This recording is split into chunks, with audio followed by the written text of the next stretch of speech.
YouTube channel. For today's video, mga nining bangkilan ay ito, mga nining bangkilan. Kagabi kami naka-uwi ang anak ko na bagong panganak. Halos isang linggo, mga nining bangkilan, na hindi nakalabas yung mga anak ko dahil hindi ko pa na-process yung kanyang birth certificate. Kaya mga bangkilan na hindi ko na-process dahil na-delay na ako sa araw, dahil busy talaga ako sa mga gawain na araw-araw ako nagtatrabaho na para maipang-suporta sa mga anak ko. Ayan, mga nining bangkilan, ito na-solve ko rin ang aking problema sa bill ng aking sa ospital. At grabing pagkahirap ko, mga nining bangkilan, grabing pinirmahan ko, kung nakikita nyo yan. At ako na lang ang nagtiis talaga, naglalakad ng mga requirements ng anak ko, kung paano ko ilalabas ang aking pasyente, ang aking mag-iina. Halos isang linggo sila sa ospital na hindi nakalabas dahil nga busy talaga ako, mga nining kong bangkilan. Kaya nanalangin talaga ako sa Diyos na kung paano ko isuldivive ang aking problema, dahil ang anak ko, mga nining kong bangkilan, ay sinalinan ng 5 bag na dugo. Ayan, mga nining kong bangkilan, at pasalamat din ako, mga nining kong bangkilan, na ilabas na rin kagabi yung anak ko. At ito ang magsasalita, ang anak kong nakalahi ng kana. Mga ning bangkilan, ako naman po magpaliwanag. Paliwanag ko lang po sa inyo, mga ning bangkilan. Dito po kami sa gitna ng daanan kasi po pag doon po kami sa bahay, mga ning bangkilan, marami po kasing tao at saka bilaan po yung tugtog. Alam mo yun naman po, dikit-dikit yung bahay, saka di man maiwasan mga anong tugtog. Mag-copyright po kasi pag doon, saka maingay. So ginawa namin yung mama ko dito lang po sa daanan. Ayan, para hindi po masyadong maingay. Ayan, ano po madalang yung bahay. Ayan. Ayan, paliwanag ko na po, mga ining bangkilan, kagabi lang po kami nakalabas ng ospital. Ako po nagbantay sa aking kapatid. Ayan, pasalamat po ako sa Panginoon dahil po nakalabas kami kagabi. Isang linggo po kami doon, yung 11 po kami nagpunta po ng ospital. Ayan, nakalabas na po kami kahapon. 19 na po kami nakalabas. Ayan, sobrang isang linggo po kami doon. Kasi po, yung kapatid ko, sinalilan po ng dugo. Bali, 4 po na bag ang sinalilan sa... nagpasalamat din po ako sa Panginoon dahil ang bill po namin ay nasa 50,000. Nagalala po kami kasi saan po kami kukuha ng 50,000. Ayan, buti po may sarili si mama ko na PhilHealth. Ayan po, buti ang kapatid ko ay ang edad niya ay 17. Kaya po makacovered pa sa PhilHealth ng mama ko. Ayan po. Kaya maraming salamat sa Panginoon dahil nakalabas po kami kagabi ng mga 8:30 kagabi pa, ning bangkilan. Ayan.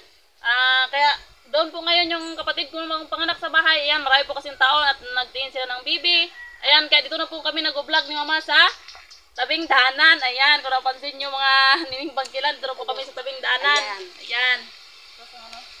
Ayan. Ano masabi mo sa mga tulong na Edgar Espedido at Digit Poloncio? Ayan, mga nining bangkilan, at maraming salamat din kay Edgar Espedido na siya ang aking kasama na nag-a-assist din po doon sa ospital. At dahil nga wala kaming masakyan na motor, kaya motor ni GR ang sinasakyan. At maraming salamat din kay James Poloncio na nagbigay rin siya ng tulong ng mineral water at mga pagkain, gatas at mga tinapay, yung mga ano pa po dyan. Maraming salamat po sa mga tulong ng kapwa kong nagbablog at lalo kay Edgar. Edgar, maraming salamat po sa pagpasyal ng aking anak sa ospital. At lalo na po sa mga subscriber na 300 plus na po ang aming subscriber. Salamat at po. Maraming salamat po sa nag-subscribe sa akin. At wag po kayo mag-skip ng ad sa mga kay James Loncio at kay Edgar Espedido at kay Jo Padampange, kay Jo, kay, at lalo po sa mga nag-support po sa aking pag-vlog. Sana po, maraming salamat po na nakalabas kami sa loob ng ospital po. Dahil, gano'n lang po, sa laban lang sa hamon ng buhay. Kunting tiyaga lang po at pasalamat din talaga ako kay Lord na sana maintindihan niya rin po ang paghihirap ko at nahiling ko po talaga kay Lord na laban lang sa hamon ng buhay kahit anong hirap. Ayan talaga po mga nining kong bangkilan at lalo na sa mga ibang bansa po at sa nag-support sa akin. Hindi ko na po isa-isahin ang mga pangalan. Maraming salamat po kung saan-saan man nga nakatira na bansa.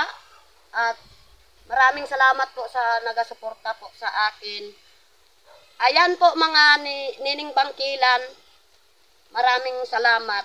At pasensya na po kayo mga nining bangkilan na ilang araw po ako na hindi nakapag-upload dahil nga na yung anak ko sa ospital. At lalo na itong anak ko. Ayan, ang mga anak ko ang nagagabay sa akin sa pagtutulong ng mga obligasyon sa ospital. Dahil ako din dito rin po. Dahil nga, ang cellphone dala ng anak ko para may contact din na kung ano man ang mga problema at ako dito. Kaya hindi ako mga nining bangkilan nakapag-upload na ilang araw. Ayan, mga nining bangkilan, maraming salamat po. Ayan. Kung bago ko pala sa aking YouTube channel, don't forget to Subscribe! Bye-bye!